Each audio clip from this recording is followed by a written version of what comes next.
Good day mga ka-LM. Ngayong araw ay nandirito po tayo sa Carmack, Dagupan City, Pangasinan Branch. At ngayong araw ay pag-uusapan natin ang Fecon Falcon X400. Isang expressway legal na motorcycle. Gaano nga ba kaganda ang motorsiklong ito? Yan ang ating aalamin ngayon. Tara!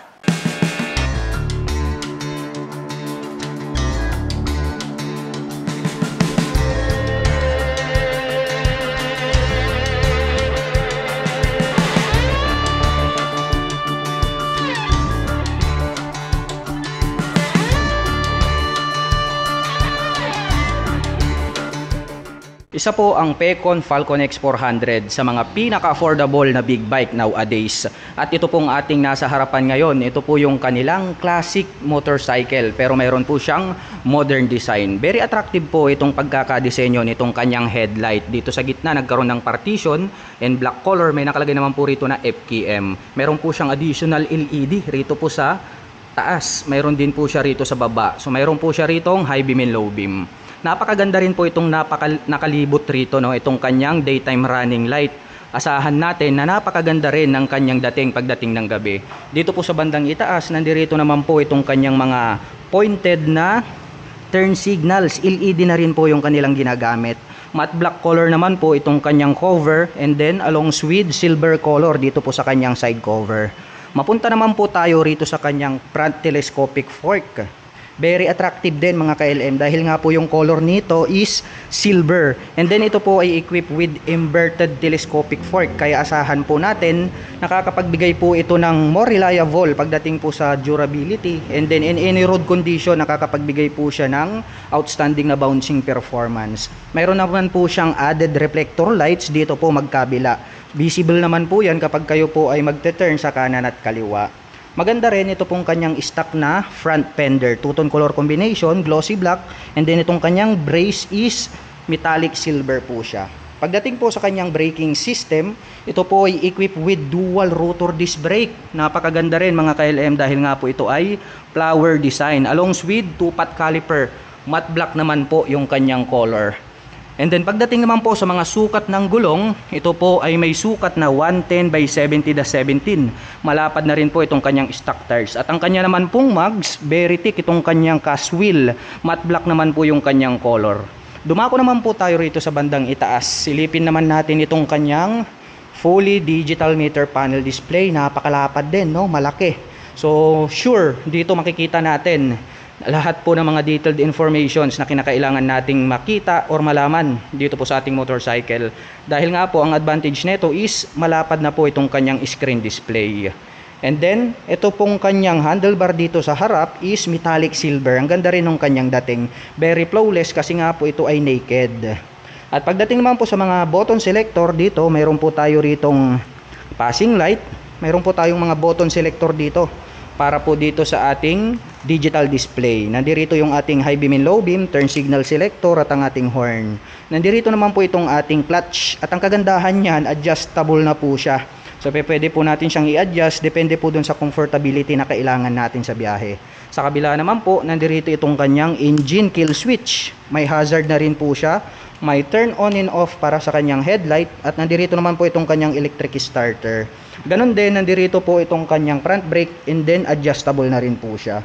Pagdating dito sa kanyang ignition, ito po ay equipped with mechanical key. At ang kagandahan niyan, dual purpose, meron po tayong option.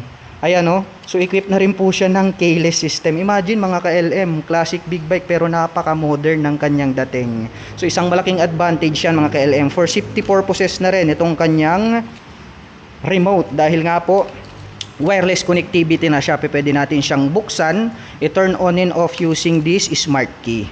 So balik muna natin dito sa gitna. And then ito pong kanyang fuel tank, napakalaki.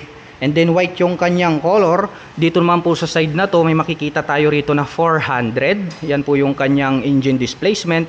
May nakalagay naman po rito na FKM in black color na decal. At sa gitna, nandito po yung kanilang logo. At ito naman pong kanyang fuel tip, silver. Durable naman po yung kanyang dating. Anyway mga ka-LM, ito po ay mayroong fuel tank capacity na 15 liters. Napakalaki nitong kanyang fuel tank. So talagang malayo na po yung ating mapupuntahan in just one full tank. Silipin naman natin itong kanyang body frame. Ayan o, talagang masasabi natin very durable to. Dahil ang dami niya pong brace dito. Rounded shape naman po yung kanilang ginamit. Nagkaroon po siya ng additional na cover dito, matte black. Ito naman pong kanyang side cover, maporma rin. Nagkaroon po siya rito ng mga deep lines. May naka-emboss, two-tone color combination, white and then black. May nakalagay ulit po rito na Falcon X400 yung kanyang model name. So minimal decal lang yung makikita natin dito. Bagay na bagay po sa kanya. At dito naman po sa bandang ibaba, nandirito naman po itong kanyang engine. Matte black po yung kanyang color, may naka-intact naman po rito na FKM. At pagdating naman po sa kanyang engine, ito po ay mayroong 400 cubic centimeter engine displacement. Naka-parallel twin cylinder, dual overhead cam with 8 bulbs. At nakakapag-provide naman po ito ng maximum power na 28.5 kW at 9,000 RPM. Habang nakakapagbigay naman po ito ng maximum torque na 35 Nm at 6,500 RPM. Asahan natin mga ka-LM, mabilis na rin po itong big bike na ito. At very torquey na rin po siya. Ang taas po ng kanyang maximum Newton meter. Kaya asahan natin na talagang pagdating sa arangkada at akyatan ay maibibigay nito yung lakas na ating inaasahan. At nandirito naman po itong kanyang shifter. At ito po ay equipped with 6-speed manual transmission. Ang ganda po nitong ginamit nila, no? Kasi nga cast iron, very durable po ito. Silver color, pati itong kanyang brace. Ito naman pong kanyang pillion step para sa ating rider. Matibay. Ayan o, cast iron. Tapos nagkaroon po siya rito ng anti-slip na rubber cover.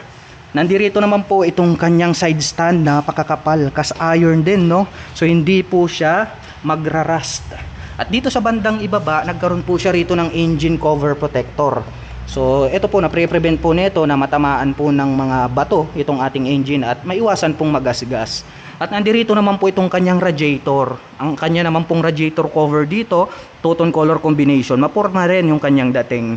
Anyway, ito po ay equipped with liquid cooling system. Kaya asahan natin pagdating sa mga long rides driving situation, pwede po natin siyang ibabad maghapon magdamag. Dahil ideal po talaga siya for long rides purposes. At dito naman po sa kanyang pillion step para sa ating back rider, the same lang din dito po sa ating pillion step ng ating rider. Very durable. Ganon din po yung kanyang brace. Very attractive kasi nga po yung color is metallic silver. So nakaterno po yan dito po sa bandang ibaba. At ito naman pong kanyang swing arm. Hindi po siya tinipid, no? Ang ganda nitong kanyang swing arm, makapal. Matte black yung color. Nagkaroon na din po siya rito ng chain protector. Matte black din po siya. Medyo mahaba yung pagkakadisenyo. Included na rin po rito itong kanyang mudguard. Ang kagandahan naman yan, na pre-prevent po natin na tumalsik yung mga putik dito po sa other body parts nitong ating big bike. At ang kanya naman pong rear suspension, ito po ay equipped with monoshock absorber. Red naman po yung ginamit nila na coil spring. Ang kagandahan naman yan, since nandyan po siya sa middle, nakakapagbigay po siya ng outstanding na bouncing performance. Well, dumako naman tayo rito sa bandang itaas. Nandirito pala itong kanyang grab bar, no? Simpleng-simple yung dating. Hindi mo aakalaing nandirito po siya. And then may nakalagay naman po rito na FKM naka-intact. Silver color naman po yan. At ang atin pong Fecon Falcon X400 ay meron pong 790mm na seat height. Ngayon naman ay susubukan nating sakyan para malaman natin kung gaano nga ba ito kataas. Actually mga ka-LM, napakababa pala nito. Kitang-kita naman, flat-footed tayo rito. Anyway, my height is just around 5'6". Very comfortable po ito para sa mga 5 flat and above. Silipin naman po natin itong kanyang tail light. Ayan o. Napakaganda rin ng kanyang taillight mga ka-LM. Simpleng-simple lang, no? Oblong yung kanyang shape, and then LED na po siya. Glossy black din po siya na makapal. At dito po nakalagay ito pong kanyang turn signal. So LED na po yan. At nagkaroon pa po pala siya rito ng extension mga ka-LM para naman po sa kanyang rear fender. Ito pong naka-emboss na part na to, pag ating sinilip, nandyan po yung kanyang plate light. May added reflector light dito sa gitna. At ito na rin po yung nagsisilbing kanyang plate holder. Napaka-forma ng kanyang dating dahil nga po ito po ay separated dito po sa bandang itaas. Itong kanyang brace, napakakapal din. Silipin naman po natin itong kanyang rear braking system. Ito po ay equipped with single rotor disc brake na flower design along with single pot caliper na matte black. At ang mga sukat ng gulong rito po sa likuran, ito po ay mayroong 150 by 60-17. Napakakapal po nitong kanyang gulong. So ready na po siya pang race track, no? And then pang city riding condition po siya. At ang ganda rin pala ng dating nitong kanyang stock na muffler, no? Nagkaroon po siya dito ng dual exhaust. Yung kanyang tip is glossy black po siya. And then stainless po itong kanyang pinaka main pipe. Ayun, kitang-kita naman natin yung pagkaka-welding, no? Pulidong pulido. Ang kanya naman pong heat protection guard na dirito sa bandang ibaba, stainless din po siya. Ayun, ang bangis na din nitong kanyang stock pipe.